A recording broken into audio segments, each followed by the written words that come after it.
On today's episode, I sat down with Cupid and Hercules of the Groom team. Groom is a security firm focused on both protecting companies in the crypto space from exploits and recovering funds when exploits do occur.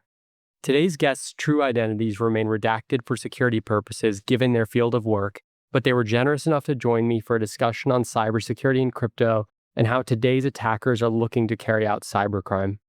In the episode, we discuss the threat posed by nation-state level threat actors, what companies should be doing to enhance their own security, and how the security landscape in crypto stands to evolve. I hope you enjoy our conversation.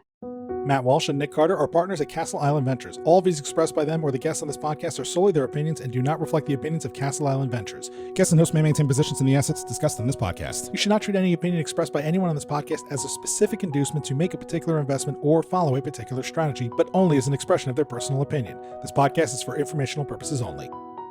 Brought down by bad mortgage investments, Lehman, which has 25,000 employees, will be liquidated. The federal government loans American International Group, AIG, $85 billion. This is a different kind of market, and the Fed is asleep. The federal government is stepping in to stabilize Fannie Mae and Freddie Mac, the two mortgage giants that have been threatened by the housing crisis. The Bank of England has pumped £75 billion more into Britain's ailing economy with a new round of quantitative easing. You print a couple $1 trillion, and all of a sudden, people start to worry. So out of this worry, we have something called the Bitcoin. Cupid and Hercules from Groom appreciate you guys joining us. I want to dive right in. My understanding of Groom and I think what people in the industry might be vaguely familiar with, is that it's a private military organization combating cybercrime and crypto specifically. What does that mean, and what happens when you guys are called into action? So Groom, while we don't own any tanks or things like that, we, on top of the retained approach to security and intelligence that we do, that military aspect really comes in when you're looking at not just the intelligence work to do some very strategic campaigns to find out information, but also the incident response aspect, because we can deploy to physically go after hackers as well. So that's where that military aspect really comes to play. Cool. Understood. And can you talk about what engagements will look like or how you'll engage with firms in this space? Typically, firms come and engage with us because they want to have this security and intelligence attachment to their team so that nothing happens. So we come in and we layer in security and intelligence over time, and we have this close concierge relationship with them. And what does that look like? What that looks like is where you're layering in Web 2 security fundamentals. That's where we really focus, because that's where over half of the hacks that occur are happening, especially as the landscape has shifted and nation states are seeing that. They're happening via Web 2 vulnerabilities, is what you're saying? Yeah, I would say. Herc, do you want to jump in on that? Most definitely. Specific to a lot of the exploits and issues that we face in crypto, a lot of people tend to believe that the main focus needs to be on-chain, auditing your code and so forth. But the hard truth is the human element and the misconfiguration side of the house is truly the weakest link that we see in the industry. A lot of the whales and these protocols tend to try to build very, very quickly. And in doing so, they actually are very stressed out, and they skip a lot of the fundamental things that they should put in place to prevent a successful hack of an account. Zoom is a great example, which we'll get into a little bit later, I assume. But there's a lot of people in the space that are unfortunately being targeted quite heavily by North Koreans to actually be social engineered by posing as a friend, which will eventually lead to them getting hacked and then, of course, funds being drained. Is that a vulnerability in particular that's top of mind for you guys at the moment? Would you say it's one of the more common ones? I would say so. Right now, there's been a major shift in the industry, mainly because a lot of the advanced threats, like nation state, and even very young people that are just being degen hackers are starting to go after crypto, just because it's becoming more popular. So if you look at the adoption curve of crypto as a whole, I would say it's near 1-to-1 of what the threat actors are actually going after as well. And they are starting to realize that social engineering of people is the biggest link. So yeah, it's definitely becoming the biggest thing in the space. And with that, we've actually geared a lot of our security schedule, if you will, with these clients and onboarding specific to operational security. So actually getting them into a room, educating them on these issues in the space, and as well as how to prevent them if they do occur. And I think the other thing to hone in on this topic is that you have different people who have different security concerns based off of the business vertical that they work at a company. So a developer is going to have very different security concerns than a head of marketing or someone in BD. And these people who want to socially engineer companies know this, and they're going to go after you accordingly. So they'll approach them as maybe a fake investor. That's been a common one. Maybe come with job offers for a dev. All these different ways to just get people to click that link, have that conversation, and then they start to exploit them and pivot through the company. So my understanding, the social engineering, these social exploit attempts, they'll pretend to be some sort of actor that would do business with a firm, for example, and exploit them via that direction. What are the workflows that you guys will put in place for partners when they're under this vulnerability? I'll dive into the first part of the question and then transition to that. But not just investors and stuff that we're seeing with social engineering. At this point, we've actually seen that a lot of the threat actors will actually do their research on people who they're targeting. On individuals, you're saying? Correct. So let's say friends, family, people they haven't spoken to in years that they might just have a random connection with on even LinkedIn, for example. That's one we saw not too long ago. And they'll go ahead, duplicate the Telegram and so forth, and then actually attack. But in terms of workflow for preventing it, there's a couple of ways that we do it. So of course, education, in my opinion, is the number one factor with things. Actually educate them, show them one-to-one of what these attacks look like. So actually bringing up visuals, explaining these things in depth and so forth, and doing it in a repetitive way to where they actually retain the information. The second half of that is taking the preventative steps from the organizational side of actually working with them as a virtual CISO, as you will, and turning the culture within the organization to where people are security minded in general.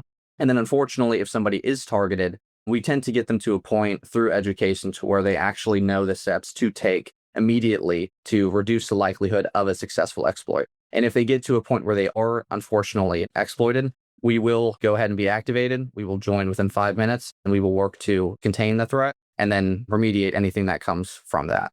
And to add on there, it's a balancing act. It's between advisement and implementation. And so when you're advising things, you're looking at a company's onboarding and offboarding practices and identifying gaps that you need to implement new strategies to make it more secure. It could be how they're accessing certain sensitive systems and then implementing solutions to make sure that's more secure.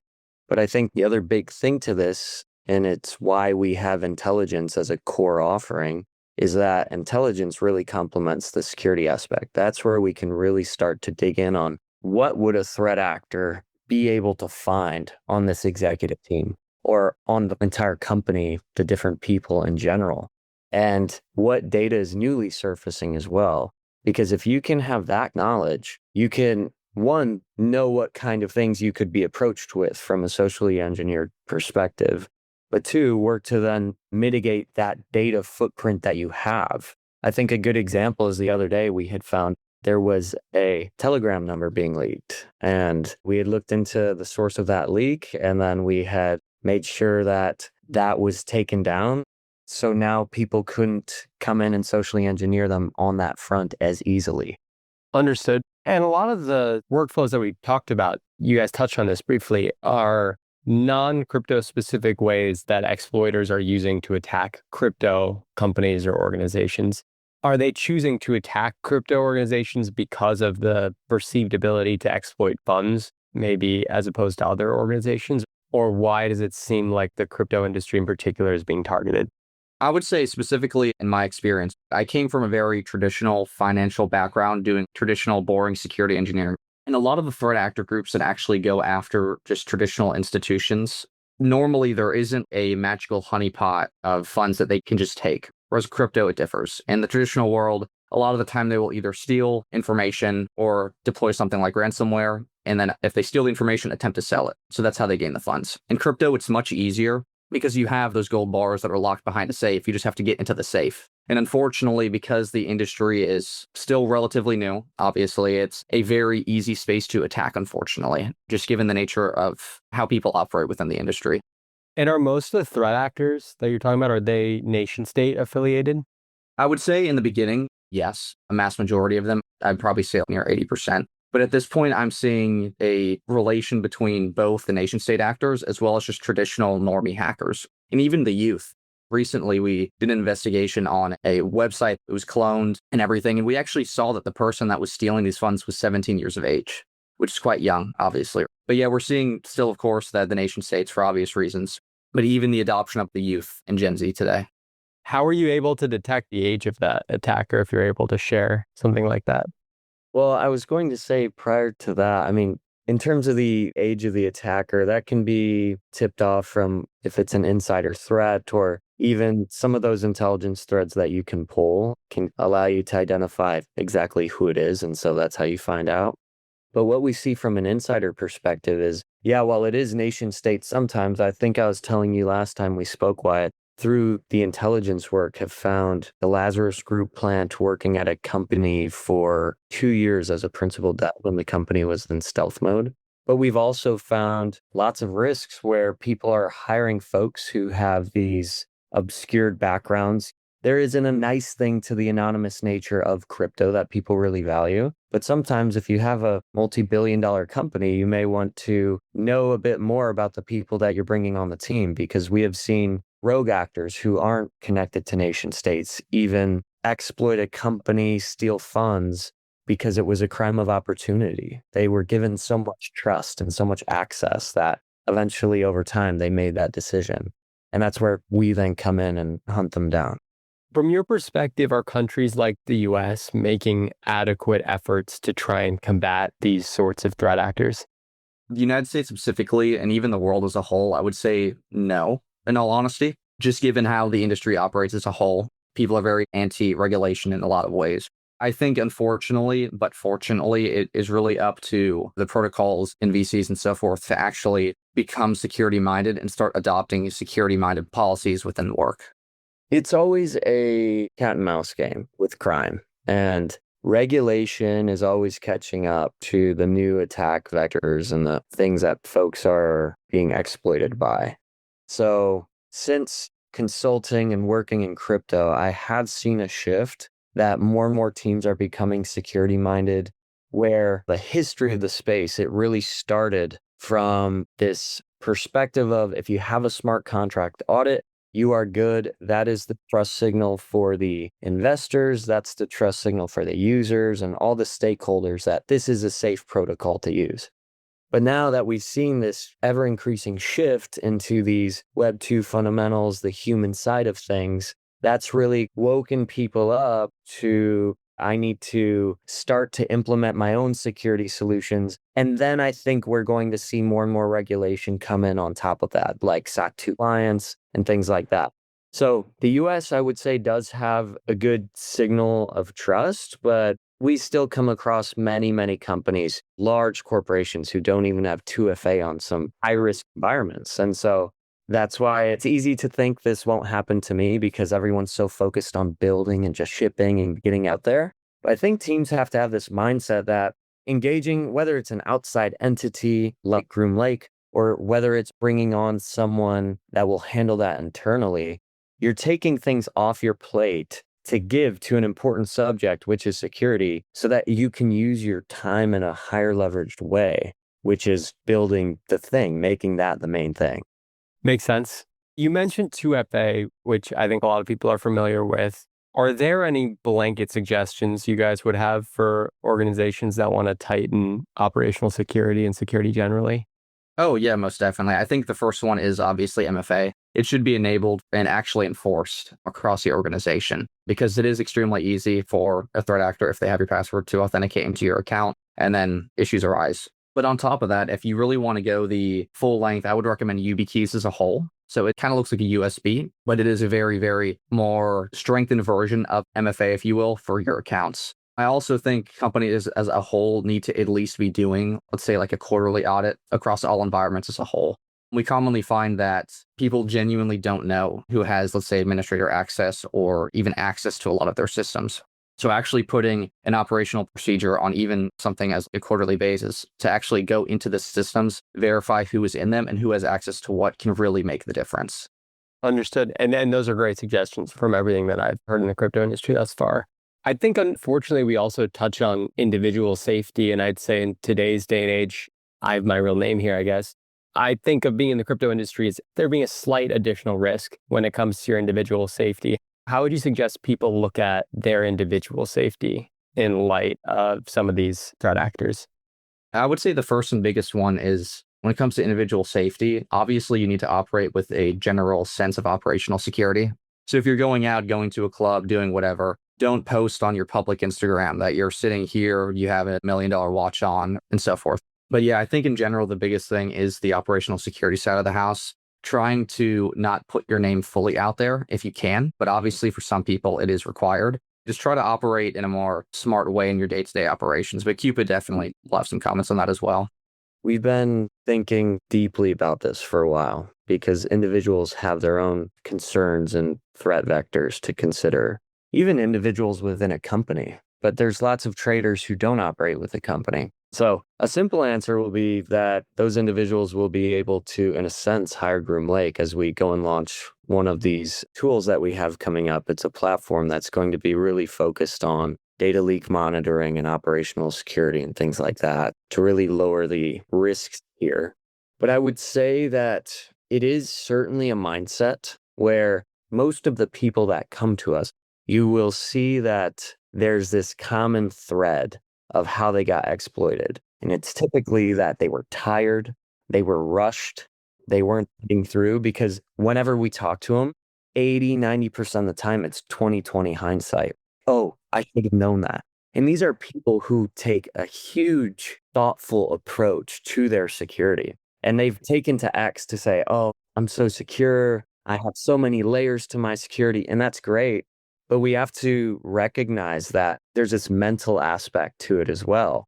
And that if you're moving a lot of funds and you're trying to move quickly, or somebody's trying to rush you for some reason, a big example would be these folks who pose as VCs trying to get people in a call and say, oh, we have a group of VCs, or we have all the advisors in here, jump in the call. Oh, sorry, that link didn't work. Use this one. And they're trying to make it so you're not thinking. So slowing down and really thinking that it could be me that they're going after this time, that will go so far in someone's personal protection and security. The pushed sense of urgency seems to be a really recurring theme. And I've heard people where they'll get 5 phone calls and 2 emails immediately about their Coinbase account being compromised, or about the fact that their transaction last week didn't go through for some reason. And they create this head rush almost of, I don't know what to do now. Yeah, and crypto's such a collaborative space that it's okay to reach out to a friend, to someone else who's security minded, and say, hey, does this sound right? Or have you heard of this? That will help be a third sounding board to just help you slow down as well. Because yeah, that Coinbase one where people were being rushed with, oh, we're seeing your funds being moved, that was huge. And we dealt with few cases in that regard. Yeah, and I've heard stories of people who've talked others off a cliff, like you're saying, where you're like, you're about to do something, but thankfully we're here before. Do you guys work with individuals in any capacity? Experience individual fund loss? So in the fund loss scenario, yes. It's never just companies that come to us when it comes to a crypto theft. We've even worked with individuals who have some intelligence need, or something that was very personal to them and private that they needed support with, and they didn't know where else to go. So we've worked with people in that regard. And in terms of the proactive stuff, yeah, we've worked with individuals and whales, folks like that. I think with the advent of this platform Reaper, that's going to be that opportunity where many individuals can break down that barrier to entry and get help. And can you speak about Reaper while we're on this subject and what that does more precisely? Maybe relatedly, I'd love to hear how you think software offerings for proactive defense in crypto will evolve. Oh, interesting. Okay. I'm interested to hear your take on the second part, Hercules, but let me give a little lowdown on Reaper. So Reaper is a tool that we've developed over time through our folks who have been trained on the intelligence aspect of our work and capabilities. And it's this 24/7 data leak monitoring tool that allows us to very deeply find all of the threads that exist on an individual. And we can do that just from getting an email and a phone number. And people are very surprised when these data points pop up on what exists on them, because it's even coming up with some account that they made 7 years ago that they totally forgot about is out there, and it's leaking some little nuanced piece of their information, which then allows it to lead to something else. And that gives people this big bird's eye view of everything that's out there on them. future versions of this will allow us to do things like scrubbing this data. It will allow us to do SIM swap detection so that people can know if they're being actively compromised. So we really see Reaper as this ability for individuals in the space to have this mindful approach to their own operational security, because that's what the space has really been craving in a big way. And on top of that, from a business perspective, how nice would it be for an executive or a CISO to be able to see the entire data leak footprint of their whole company and be alerted if anything new comes up on one of their employees? So the second part of your question, though, could you rephrase that? What do you think cybersecurity software looks like for crypto in a few years' time? Oh, yeah, most definitely. That's one I get quite excited about. So I'll answer this in a Web 2 context and transition it over into our world. So in the Web 2 space, we have a ridiculous amount of security tooling that's SaaS-based. It's from every single category that you can imagine, from compliance, which is amazing, all the way over to pen testing. But specific to Web3 and crypto in general, I think we're going to see a massive adoption of these Web 2 tools, which we already do in development. But there definitely will be a lot of new tooling that I think talented engineers will create over the next couple of years that are definitely security focused, but also take core components of Web 2 to introduce them into the industry in security ways. But I personally think that there is a mindset that a lot of people have specific to SaaS solutions as a whole in regards to Web 2 security, is that they are a all-in-one solution for everything. But the truth is, these solutions supplement your primary efforts. So I think there will be a lot of software that is adopted across the industry, but I think having somebody like Groom Lake, for example, is able to lead the efforts, and software exists to supplement the other avenues. Makes sense. That's very helpful. Is this cybercrime that you guys are dealing with, is it trending up? Is it trending down? Or which way do you see it moving? It's definitely trending up, but I would say personally, the increase in social engineering attempts is becoming more and more crazy, and the tactics that are being leveraged are becoming different every day. Very sophisticated. Very sophisticated, yes. And there's this thing called TTPs, which are tactics, techniques, and procedures. And whenever we investigate a hack, those TTPs will allow us to do some association of who may have been responsible behind this. And we're seeing the social engineering specifically is heavily coming through the nation state groups. And they wait quite a while to actually execute, and they are using some robust tooling to actually complete this. They're using custom malware as well as deepfakes, which I made a post on Twitter not too long ago about it. Deepfake technology now as a whole is extremely, extremely good. So I even thought before this meeting throwing your face on mine and doing a little thing, but didn't have enough time. But it's quite crazy at this point. To that point, I'd be amiss not to mention AI as an added attack vector. You hit the nail on the head, I think, with deepfakes.